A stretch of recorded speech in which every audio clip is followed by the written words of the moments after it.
Oi, gente, vamos dar continuidade agora ao nosso conteúdo. Hoje é o nosso roteiro de número 18, né?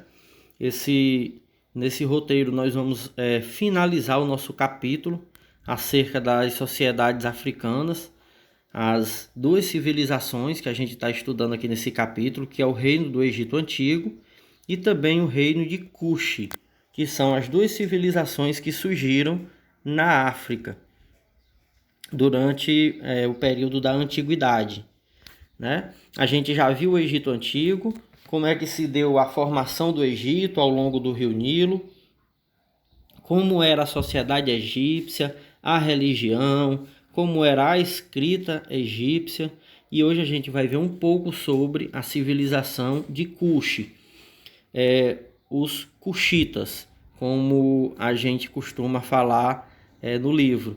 E aí a gente vai ver também um pouco, gente, de revisão para a nossa avaliação que já será na semana que vem, ok? Então, gente, o nosso objetivo hoje é compreender o que foi o reino de Kush. Foi um reino que surgiu também na África, na Antiguidade, e assim como o reino do Egito, ele surgiu nas margens do rio Nilo, ok? Durante uma boa parte da história da antiguidade, esses dois reinos eles tinham relações comerciais, sim, porque o reino de Kush, o Egito, era rico devido às suas plantações, colheitas, grandes construções, comércio, e o reino de Kush da mesma forma, era bastante rico por ter grandes minas de ouro, metais preciosos, pele de animais, madeira, né, utilizado na construção de navios, barcos, e como cedro, carvalho e etc. E também havia um poderoso exército no reino de Kush também. Então, apesar de haver relações entre o reino do Egito e o reino de Kush, eles vão ser em vários momentos inimigos entre si, né? Eles vão ser inimigos. O Egito vai chegar a conquistar o reino de Kush por volta aí do século XV a.C., mas o reino de Kush, por volta do século 8 ao século 7, também vai conquistar o reino do Egito. E esse período que o reino de Kush conquistou o Egito, e o rei de Kush passou a comandar os dois reinos, esse período foi chamado de a dinastia dos faraós negros. Por quê? Porque os reis de Kush eram reis negros, por serem africanos. Tio, mas o Egito também não é na África? É. E por que não chamava os faraós egípcios de faraós negros? Por quê? Era muito comum, a gente já viu que na cultura africana, na cultura egípcia, eles tratavam o faraó como um rei divino, não é isso? Então era muito comum os faraós se casarem, terem filhos entre a própria família, né? Os pais tomarem as filhas como esposas, filhos e mães, irmãos, tudo isso para que o poder ficasse sempre naquela dinastia, naquela família, que era considerada de sangue divino. E devido à proximidade entre os pais, acabava que muitas dessas crianças nasciam com algum tipo de má formação congênita, né? A gente sabe que filhos entre primos, irmãos, sangue muito próximo, tem muita chance de nascer com algum problema, alguma má formação. E muitas vezes os faraós, a família do faraó sofria de albinismo, que é a pessoa albina, ela nasce sem a pigmentação da pele. Então ele é todo branco, roso, a pele. Ela não tem nenhum tipo de proteção, né, de pigmentação. Então, muitos faraós tinham algum tipo de questão de pele, né? Coisa que não havia no reino de Kush, né? Outra grande diferença, que em Kush o rei ele era escolhido entre os chefes de tribo, entre os chefes das províncias do reino, escolhiam o rei, né? Ele não era um título passado sempre do pai para o filho, para o neto, para o bisneto. Não, ele era escolhido entre os chefes das tribos, né? E outra diferença muito grande entre o Egito e Cuxi é o papel das mulheres.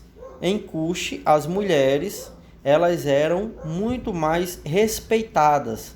As mulheres, elas ocupavam no reino de Cuxi cargos como sacerdotisas, cargo como governantes, né, de cidades, de províncias, coisa que não existia no Egito Antigo, né? E havia também as Candaces. Quem eram as Candaces?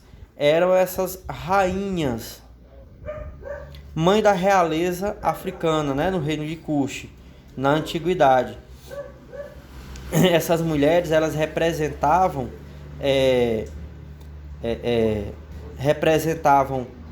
altivez, força, liderança, respeito. Elas eram respeitadas. As Candaces eram rainhas que tinham direito de governar, certo? Não só as Candaces, mas as mulheres em geral, elas eram muito respeitadas no reino de Cuxi, ok? Então isso foi a gente viu aqui a dinastia dos faraós negros, vimos também as Candaces, a diferença entre o tratamento da mulher no Egito e o tratamento da mulher no reino de Cuxi, né? As pirâmides. Cuxi, assim como no Egito, também eram grandes construtores de pirâmides, certo? A diferença é que as pirâmides em Cuxi, ela tinha uma escala bem menor, como vocês estão vendo aqui. Era na escala de metros, né? 8, 10, 12, 20 metros, 30 metros de altura no máximo, né? Bem diferente das pirâmides do Egito Antigo, que chegavam a 150 metros, né? Era algo muito diferente. Essa imagem aqui que a gente está vendo era da antiga capital do reino de Cuxi, chamada de Maroé, né? Era o nome da capital cuxita. E é possível encontrar hoje, ainda em Cuxi, hoje onde ficava, né, o reino de Cuxi, fica um país chamado Sudão. Ainda é possível encontrar centenas de pirâmides, certo? Então, pessoal, o nosso conteúdo ele vai focar aqui da página 98 a 105, e o nosso objetivo é a gente compreender esses pontos. O que era o reino de Cuxi? Era o reino vizinho, né, ao Egito, também seguindo as margens do rio Nilo. Havia relação entre Cuxi e o Egito Antigo? Sim, comercial, mas também eram rivais, brigavam entre si. O Egito chegou a dominar Cuxi e Cuxi também chegou a dominar o Egito. Como se chamou o período que os cuxitas governaram e dominaram o Egito? Foi a dinastia dos faraós negros, devido à cor da pele dos faraós cuxitas, do reino de Cuxi. Como se chamavam as rainhas no reino de Cuxi? Candaces. Essas Candaces eram as mulheres que tinham o direito de liderar, governar, né? Serem sacerdotisas. As mulheres gozavam de todo esse direito que elas não tinham em outras regiões do mundo na antiguidade. Inclusive não tinham nada desses direitos no Egito, né? Então havia um respeito muito grande às mulheres, e as mais, digamos, poderosas eram as rainhas, chamadas de Candaces ou mães, rainha-mãe, né? E também, assim como no Egito, havia uma grande construção de pirâmides no reino de Cuxi. A diferença era a escala, o tamanho, ok?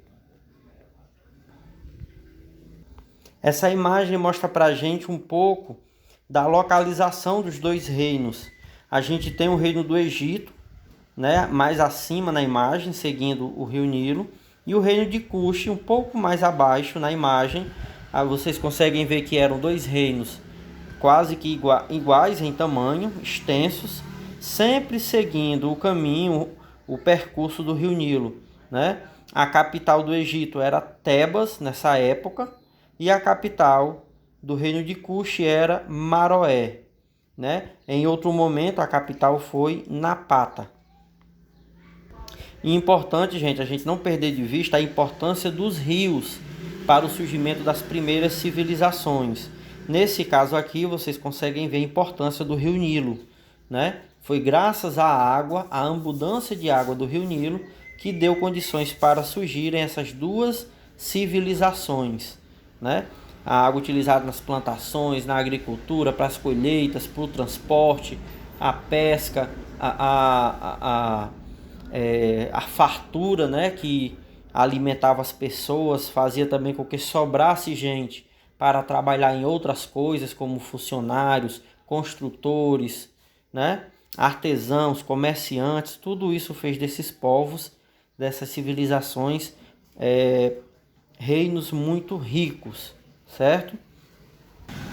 E aí, pessoal, o reino de Cuxi a gente já viu aqui mais ou menos a localização dele. Ficava mais ao sul em relação ao reino do Egito, né? E aí essa região era chamada também de Núbia. A região onde ficava o reino de Cuxi era chamado também de Núbia. Hoje fica um país chamado Sudão. Aqui, como a gente pode ver, o reino do Egito mais acima, né? E o reino de Cuxi mais ao sul, mais abaixo. Essa região onde ficava o reino de Cuxi era chamado também de Núbia, certo? Aqui o reino de Cuxi a gente tem algumas características. Uma delas é claro que a antiga capital, o deserto, né, tomou de conta, tal, mas ainda a gente ainda consegue ver mais de 200 pirâmides que ficaram, né?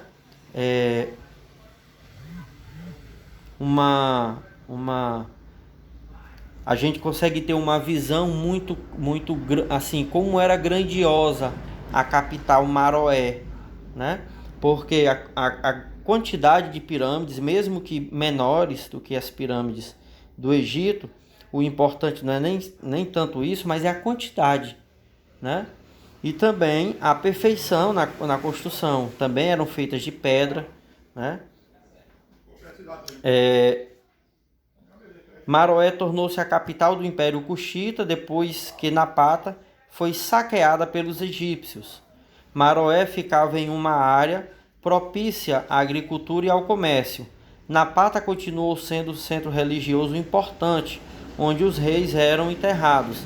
Então, a primeira capital do reino de Cuxi foi Napata. Os egípcios invadiram, saquearam, roubaram a cidade e o povo mudou a capital, o reino mudou a capital para Maroé. Mas mesmo assim, Napata, que era a antiga capital, continuou tendo a importância de ser o lugar onde os reis eram soterrados, eram enterrados, né? E aí, aqui é um exemplo de túmulo real. Essas pirâmides com essa forma, essa entrada, né, essa catatumba, em forma de pirâmide, como vocês estão vendo aqui, né? Eram túmulos. Então o reino de Cuxi ele tem uma origem tão antiga quanto a do Egito, né? Por volta de 3.000 a 2.000 anos antes de Cristo, já eram reinos, né, que estavam em expansão.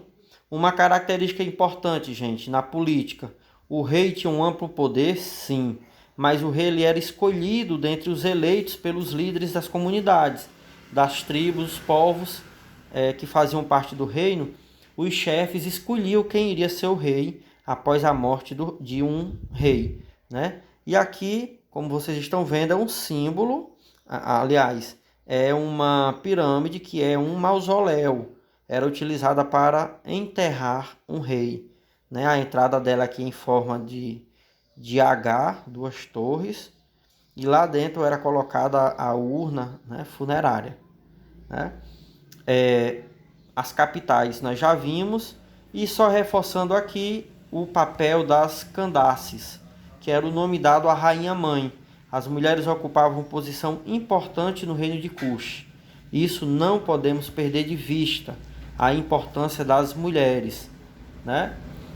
E ao mesmo tempo a gente pensar isso no nosso dia de hoje, né? A necessidade de respeitar as mulheres, das mulheres lutarem por respeito, lutarem por reconhecimento, certo? Contra o machismo, contra o preconceito, né? Inclusive, a gente lutar contra a diminuição da mulher através da música, da cultura. Muitas músicas, elas diminuem a mulher, ela fala da mulher de forma baixa, de forma agressiva, né? Então a gente não pode naturalizar isso. Isso é um desrespeito com a mulher. A gente fala muito do preconceito, da discriminação da mulher ao longo do tempo, mas hoje a mulher também é discriminada, né? As músicas atuais falam muito mal das mulheres, né? Fala em comprar a mulher, a questão do dinheiro, da ostentação, os clipes, a própria letra da música, ela expõe o corpo da mulher. Tudo isso é uma forma de preconceito, de discriminação, de diminuição, né? Então aqui, gente, a gente finaliza, certo? A gente passa aqui aos próximos minutos a um breve resumo, uma breve, como é que eu vou dizer, recapitulação daquilo que será o nosso conteúdo da nossa avaliação, ok? Então, gente, a nossa prova, ela vai ter questões do capítulo 3, que foi acerca dos povos do Oriente Médio, e também vai ter questões do capítulo 4, que foi acerca dos povos da África Antiga, o reino do Egito e de Cush. O capítulo 3, nós estudamos principalmente a Mesopotâmia, aliás, foi apenas principalmente, né?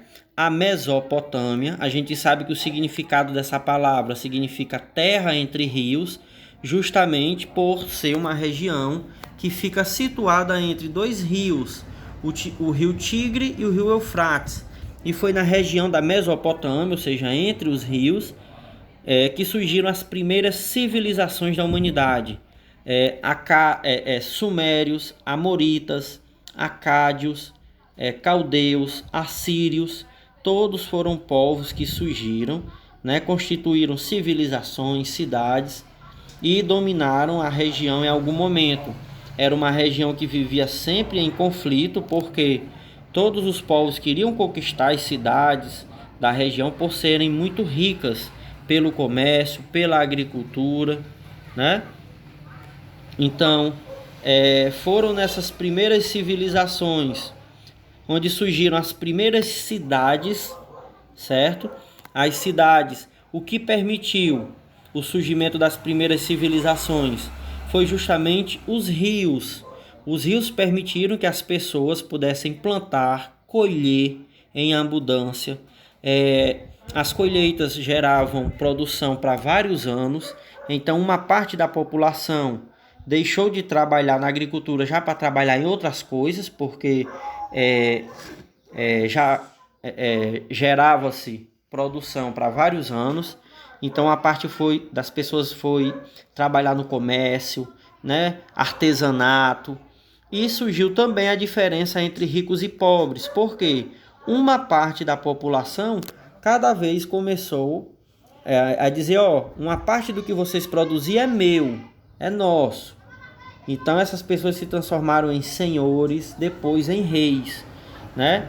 Junto a eles vieram também os soldados, os militares, os sacerdotes, a nobreza, aqueles considerados de sangue nobre, mas a grande maioria da população ela era o quê?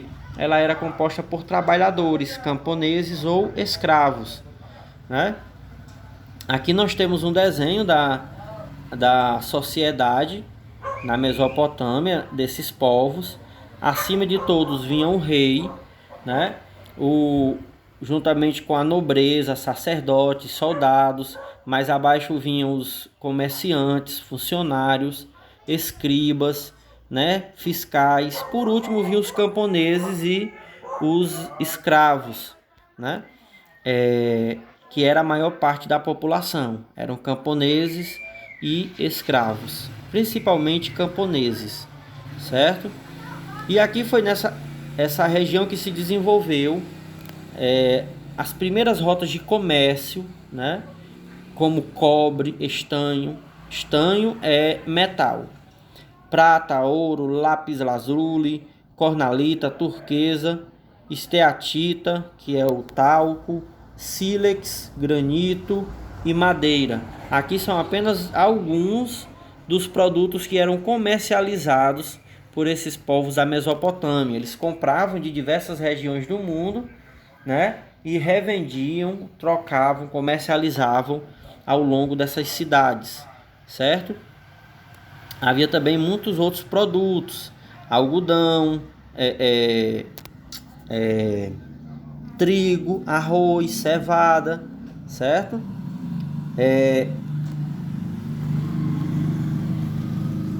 Nós vimos também que essas religiões desses povos da Mesopotâmia, eles eram também, como característica, o politeísmo. O politeísmo é a crença, como a gente sabe, em vários ou muitos deuses. Essa era uma das características desses povos. A construção dos zigurates, eram essas pirâmides, né, que serviam tanto para cultos religiosos, estocar parte da produção arrecadada pelos funcionários do rei, e também como observatório noturno das estrelas para os estudiosos da época, né? Vimos também de que forma a própria mitologia influenciou a Bíblia, como a história de Noé, da Arca, Adão e Eva. Nessas histórias já eram lendas do povo sumério, da região da Mesopotâmia, que hoje faz parte da Bíblia, né? Essas lendas de Noé, Adão e Eva, né? Outra coisa, surgiu na Mesopotâmia uma das primeiras formas de escritas da humanidade, que foi a escrita cuneiforme, baseada em... ela era produzida em uma argila, né? Uma placa de argila de barro mole, e aí a pessoa ia gravando os símbolos com um palito em forma de cunha, assim como vocês estão vendo aqui, e depois aquela placa de argila de barro ela era colocada para secar, né? E aí ficava registrada aquela informação.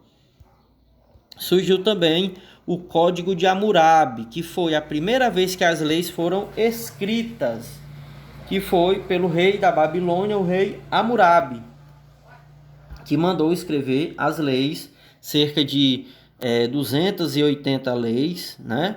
E o princípio dessa lei era o seguinte: o que você fizer, você paga de acordo com o que você fez. Ou seja, o princípio de Talião, olho por olho, dente por dente. Mas só lembrando que para eles as pessoas não eram iguais. Se um homem livre fizesse um crime com outro homem livre, ele pagaria igual. Mas se um homem livre fizesse um crime com um escravo, ele não pagaria. Por quê? Porque aquele escravo ele é considerado um ser humano inferior, né? Então, aqui a gente tem uma estela, que é na verdade uma coluna. Elas eram colocadas nas praças, nos mercados, justamente com as leis escritas, né? Nós vimos também o povo fenício. O povo fenício, que tem como grande característica o quê? O desenvolvimento do comércio, da navegação marítima. Como vocês podem ver, eles foram os primeiros povos a navegar os mares abertos, né? Eles foram comercializando com esses povos, montavam postos de comércio. Esses povos de comércio se transformavam em colônias, muitos iam morar lá para ficar comprando e vendendo, e com o crescimento surgiu até cidades, né, a partir desses postos de comércio. Então eles desenvolveram sim o comércio e também a navegação. E aí eles criaram uma forma de escrita muito mais fácil, que é a nossa escrita atual, baseada em alfabeto. Eles criaram o alfabeto fonético, ou seja, cada letra, cada símbolo transmite um som. Essa criação do alfabeto fonético, ela foi a criação fenícia, né? Aqui a gente tem uma imagem também, um pouco do que seria um porto, uma colônia fenícia, né? Era comercial, né? Vocês veem aqui os barcos como eram, a vela para a favor do vento e os remos para quando precisasse remar, né? Os hebreus, vimos que é o povo que tem sua história narrada na Bíblia. A história dos hebreus, ela começa com Abraão, que era um patriarca, um senhor idoso. Patriarca significa o pai de todos, o pai velho, né? E de Abraão foi passando para Isaac, Jacó e muitos outros foram vindo. Moisés, Josué, Davi, até chegar na figura histórica de Jesus Cristo, que também era hebreu. E aí o mais importante aqui é a gente saber que veio do povo hebreu duas grandes religiões, ou duas grandes crenças, o judaísmo e o cristianismo, né? E o povo hebreu ele teve 3 períodos. Quais foram? O período dos patriarcas, o patriarcado, que eles eram governados por esses homens mais velhos, a tribo, e depois, quando eles cresceram e se dividiram em 12 tribos, cada tribo tinha seu governante, que era esse mais velho, né? O pai mais velho, o patriarca. Depois teve o período dos juízes, que foi quando eles foram governados por líderes militares, como Sansão, aquele da história que tinha muita força e que o segredo da força dele era o cabelo. Enquanto ele não cortasse o cabelo, teria muita força, né? E por último, foi o período da monarquia, quando eles tiveram que eleger um rei, né? Para que governasse a quantidade de pessoas que já era muito grande. Então esses 3 períodos, aqui é uma questão da nossa prova, certo? Marcam a história do povo hebreu. Vimos também o povo persa, né, que foi um grande império. De que forma os persas conquistaram e administravam grandes regiões. Eles dividiam as províncias, o território em satrápias, que eram essas províncias. Eles deixavam as pessoas cultuar seus deuses. O próprio rei ficava vivo, né, governando, desde que jurasse pagamento de imposto e a enviar tropas em época de guerra, né? E os persas construíram milhares de quilômetros de estradas, que era para poder mandar e receber informações mais rápido, enviar tropas, cobrar imposto, tudo isso acontecer mais rápido, né? E a religião persa era o zoroatrismo, né? A crença no bem e do mal. Se você fosse bom, iria para um lugar bom quando morrer. Se fosse mal, iria para um lugar que a gente pode chamar de inferno, né? E a gente viu o capítulo de número 4 acerca da África Antiga. Nesse capítulo, que está mais fresco na nossa memória, nós estudamos os 2 reinos, o Egito e o reino de Cuxi. O Egito ele tem 3 períodos: o período do Antigo Império, do Médio Império e do Novo Império, né? Surgiu às margens do rio Nilo. Mais uma vez, assim como na Mesopotâmia, os rios foi assim. Sem os rios não tinha como existir a civilização, né? Porque as pessoas não tinham como se desenvolver. Era sempre lutando para arrumar o que comer naquele dia, né? Então, inicialmente o Egito ele era 2 reinos, o reino do Baixo e do Alto Egito. Depois eles foram unificados pelo rei Menes e ele se transformou o primeiro faraó do Egito, né? A unificação das 2 coroas que a gente viu numa aula passada aqui, semana passada, a coroa branca e a coroa vermelha. O faraó era sempre considerado um deus divino, né? E algo muito importante, a gente já viu a importância do rio Nilo, né? Sem o rio Nilo não teria tido a civilização egípcia, né? Para as plantações, para os canais, para a irrigação, para o transporte, para o comércio. para as construções, não é isso? Para manter uma grande população. A religiosidade no Egito Antigo, eles eram extremamente religiosos, acreditavam na vida após a morte e eram também politeístas, que significa crer em vários ou muitos deuses, né? O processo de mumificação era justamente o que? Preparar o corpo do faraó para a vida após a morte. Não deixar que o corpo apodrecesse para que ele continuasse bem no outro lado da vida, né? Esse era o fundamento da mumificação. Preparar o corpo para a vida após a morte. E a forma de escrita desenvolvida no Egito Antigo foi o quê? A escrita hieróglifa, também baseada em símbolos, desenhos. Vocês podem ver aqui vários. Tigela, um olho, um pássaro, uma garça, peixe, touro. Cada um desses objetos equivaleria a uma palavra, a um som, a uma letra, certo? Jacaré, ó, a gente vê aqui em cima, né? Essa era a escrita hieróglifa, hieróglifos, ok? E as pirâmides foram construídas para serem túmulos dos faraós, né? Onde o corpo ficaria guardado para toda a eternidade. Eles acreditavam que isso ajudaria com que a alma do faraó tivesse descanso. E o reino de Cuxi, que nós vimos, é logo vizinho ao reino do Egito, eram parceiros comerciais, mas também brigavam entre si. O reino do Egito conquistou Cuxi, mas Cuxi no século 8 até o século 7 dominou o reino do Egito, que foi o período dos faraós negros, porque a gente já viu isso, né? Os faraós do reino de Cuxi, os reis de Cuxi eram negros. As Candaces, a importância das mulheres, as Candaces eram rainhas, como nós vimos, né? A escarnificação na cultura egípcia, essas marcas que são cicatrizes, você faz o corte, bota a seiva animal e inflama, e quando vai cicatrizando, ela deixa esse efeito na pele. Isso é chamado de escarificação.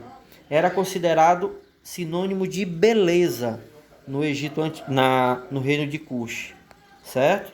E as pirâmides em Cuxi eram menores e também tinha a importância de serem túmulos para os reis cuxitas.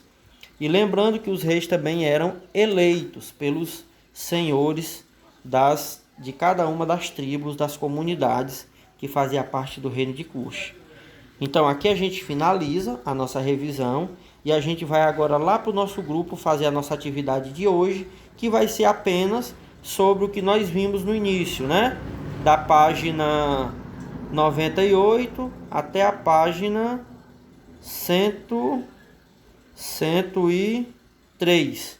A página 102, aliás, até a 105.